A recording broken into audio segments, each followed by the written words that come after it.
Hello guys, welcome back. तो friends, आज मैं आपको एक गाँव की शादी में लेकर के जा रही हूँ। ये एक मेरी कज़न की ही शादी है और हम यहाँ से जम्मू से वो 130 किलोमीटर के लगभग एक जगह है, वहाँ पर ये शादी थी। तो हम लोग घर से निकल गए। ये जो आप देख रहे हैं ये अखनूर का पुल है और ये आज मैं आपको बिल्कुल अलग जगह पे लेकर के जा रही हूँ, क्योंकि तकरीबन जो मेरी वीडियोस है वो आपको उधमपुर श्रीनगर के हाईवे के रास्ते का ही मिलेगा। ये आज एक ऐसी जगह जो टोटली डिफरेंट है और मैंने अभी तक अपने इसका ब्लॉग बनाया भी नहीं है। तो मैंने सोची कि चलो आज मैं एक शादी पे भी जा रही हूँ, तो चलो मैं अब आपको दिखाती हूँ कि यहाँ के रास्ते भी किस तरह के और ये कौन सी जगह पड़ती है। तो ये अखनूर का ही मेन रोड था जो हमने क्रॉस किया और ये टर्नल आ गई। मैं यहाँ पर कम से कम भी 12 से 13 साल के बाद मैं गई हूँ और आप यकीन मानोगे कि जो मौसम था ना, इतना ज़्यादा अच्छा था कि हम कभी सोच भी नहीं सकते थे। लेकिन हाँ, ये सब पहाड़ी इलाका है तो इधर मौसम तो चेंज होता रहता है, क्योंकि हमारे जम्मू में उस टाइम पे बहुत गर्मी थी। लेकिन हम जैसे इस रास्ते में पड़ते गए उसी तरह से मौसम भी चेंज होता रहा और चारों तरफ इस तरह से पहाड़ी पहाड़ी दिख रहा था। और सही बताऊँ तो काफ़ी ज़्यादा हमने एंजॉय किया और इतने ज़्यादा मोड़ भी थे वहाँ पर। हाँ, बीच में थोड़ा सा रास्ता ख़राब था। हम फिर वहाँ से कोई ये है मंदिर, ये कालीधार मंदिर है। ये अखनूर और भामला के बीच में एक जगह पड़ती है कालीधार।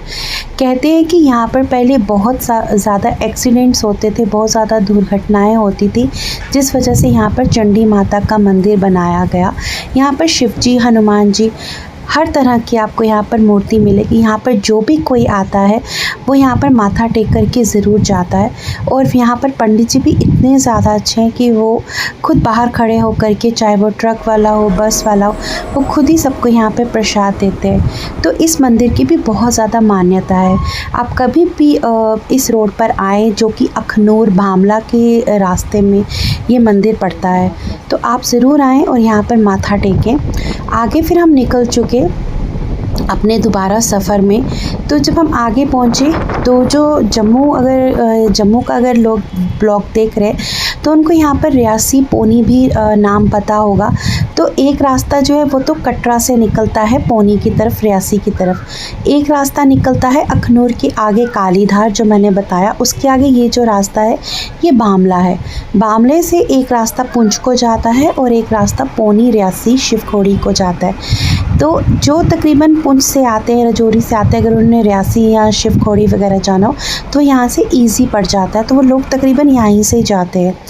फिर हम आगे निकल पड़े और सही बताऊँ तो इतना अच्छा मौसम था ना, हम जैसे से आगे बढ़ते जा रहे थे और काफ़ी ज़्यादा रास्ता भी चेंज हो चुका है, क्योंकि हम जब पहले आते थे तो रास्ता काफ़ी ख़राब होता था। काफ़ी ज़्यादा हमें जो टाइम हमें 7-8 घंटे लगते थे वो हमें 3 से 4 घंटे ही लगे जिस डेस्टिनेशन में हमने जाना था।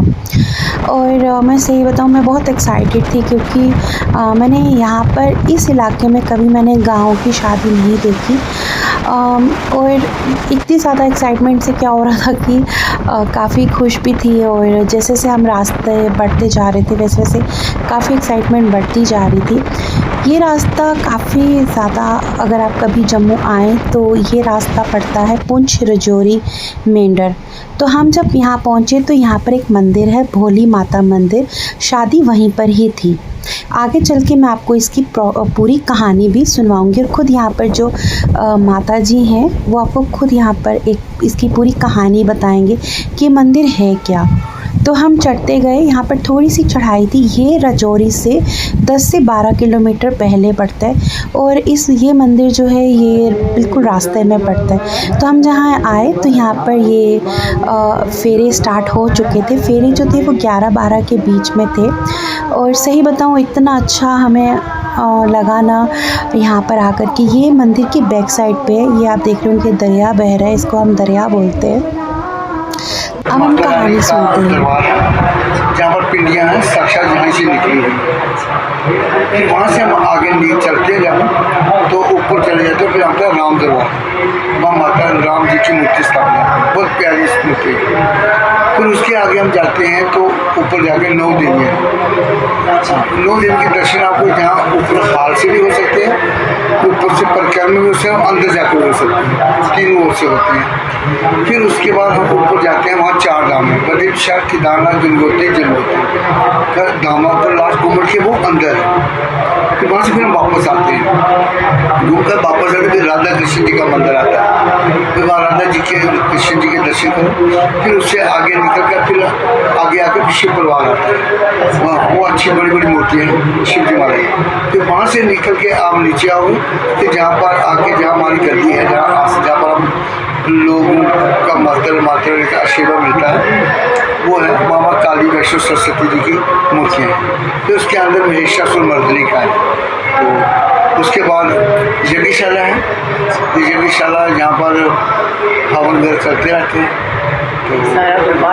तो नीचे लंगर भवन भी है, जहाँ पर लंगर जहाँ 24 घंटे जो आ रहा है लंगर चलता रहता है, वो प्रसाद पाते। यहाँ से ही लेकिन आप जो बोल रहे थे कि वो ऐसा है कि हमारा डंडीदार जो मंदिर है, ये मंदिर जो हमारा आज से जब माता रानी जो भोली माता जी को कहते हैं, जो मेरे गुरु हैं, वो 7 वर्ष के थे, तो उनके अंदर माता रानी का प्रवेश हो गया माँ वैष्णो देवी। वहाँ पर बहुत संगत आया करती थी, हमारे ऐसे लोग जैसे वैष्णो देवी ऐसे लाइन लगे हुआ करते थे। उसके बाद 7 साल की माता जी प्रवेश, और 16 साल की उम्र, 9 साल वो गद्दी चली, 16 साल में माता रानी ने समाधि ले ली, उन्होंने खुद समाधि ले ली थी, खुद समाधि 16 साल की उम्र। हाँ, वो समाधि लेके इस साइड नहीं, वहाँ डंडीदार में समाधि। फिर वो 20 साल तक वो जो स्थान को हमारा मान्य पड़ा। आपके सामने ये शरीर जो बैठे हुए हैं, ये एक अच्छे व्यापारी थे, मैंने एक बिजनेस, सोने का बिजनेस उनका अपना। तो एक अच्छे व्यापारी थे, सोने का बिजनेस था, शहर के अंदर इनका नाम था। ऐसा हुआ कि 20 साल के बाद जब वो माता रानी को गए हुए, तो 20 साल के बाद उन्होंने इस शरीर पर कृपा की। उन्होंने कहा कि मुझे ये शरीर चाहिए, आप इसमें आ जाओ, मैं आप गद्दी संभालो आकर के आप बैठो। महाराज जी ने इनकार कर दिया कि मैं, हमारी ये लैंड है, हम इसमें नहीं आ सकते। 9 साल तक महाराज जी गृहस्थ में रहे, 2 बेटे और 1 बेटी का जन्म इनके ऊपर है। 9 साल के गृहस्थ में, 9 साल के बाद माता रानी ने उनको जोला बनवा दिया। जोला के बाद आज में ज्वाल नगर में एक मंदिर है, जो मंदिर ज्वाल नगर वो अपना गृहस्थी घर जो है 3 मंजिल का तोड़ करके वहाँ मंदिर बना दिया। फिर उसके बाद ये स्थान है, ये स्थान किसी ने डोनेशन में दी थी, जगह दी थी, डोनेशन दी थी, जहाँ से लेके सब तक जो जगह थी सारी डोनेशन। फिर इसमें यहाँ पर एक विशाल मंदिर बना। हमारे मंदिर का एक नियम है कि हम चंदा नहीं लेते, हम चंदा कहीं से लेते, चाहे बाहर कभी गेट के बाहर जाकर हम 1 लाख पैसे लेते। मंदिर के अंदर भी जो है, यहाँ पर चाहे ज्वाला मंदिर चाहे जहाँ मंदिर है, इच्छा के अनुसार कोई 10 रुपये चढ़ाए, 5 रुपये चढ़ाए, फूल चढ़वाए ना चढ़वाए, उसका कोई आपत्ति नहीं, कोई कुछ नहीं। यहाँ पर कोई भी ऐसा नहीं कि हमको पैसा मांगते, पर आएगा तो पैसा नहीं। हाँ, उसके बाद हमारे यहाँ पर मंदिर में 2 प्रकार का इलाज होता है। एक अभिमंत्रों द्वारा होता है, जैसे आपने बाबा अपने वो आपकी गुरुजी तो जैसे उनका होता है, वैसे जहाँ भी होता है। यहाँ पर भी कुछ लोग जिनका शारीरिक कष्ट होता है, या किसी को कोई बाहर का कोई जादू टूना जंतर मंतर कुछ कर दिया होता है, वो इलाज यहाँ पर पूरा होता है, और माता रानी का चौकी में ही होता है, प्रवेश में ही होता है। उसके बाद हमारे यहाँ पर आयुर्वेदिक के हमने क्लिनिक रखी, जिसमें एक छोटे बेटे हैं, ये डॉक्टर हैं, तो ये यहाँ पर हफ्ते में 2 दिन सेवा देते हैं। अपनी संडे को सेवा देते हैं और अपने बुधवार को देते हैं।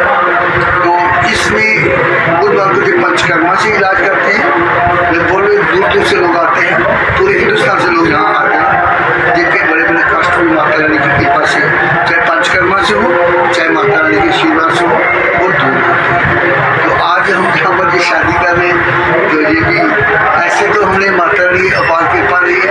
आज इस शादी को 111 11वीं शादी है।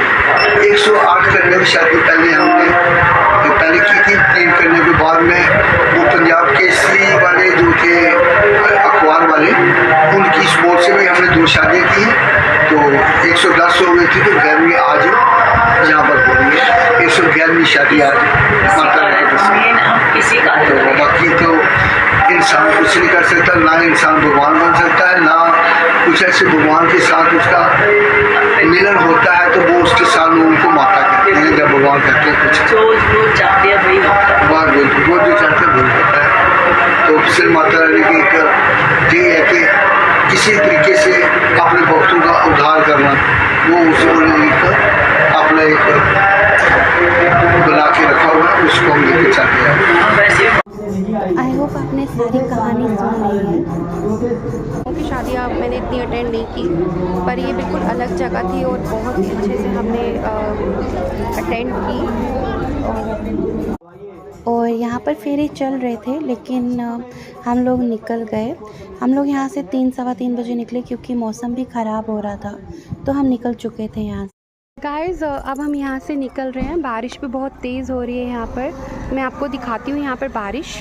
और ये देखिए, ये बादल है, एकदम से मौसम चेंज हो गया और बारिश भी स्टार्ट हो गई है। तो जब आप यहाँ कभी जम्मू आएँ तो आप यहाँ राजौरी, पुंछ, मेंढर ज़रूर आएँ। ये आपको यहाँ से बसेस भी मिल जाएंगी, प्राइवेट कैब्स भी आपको मिल जाएंगी, और यहाँ रहने की भी कोई दिक्कत नहीं होगी।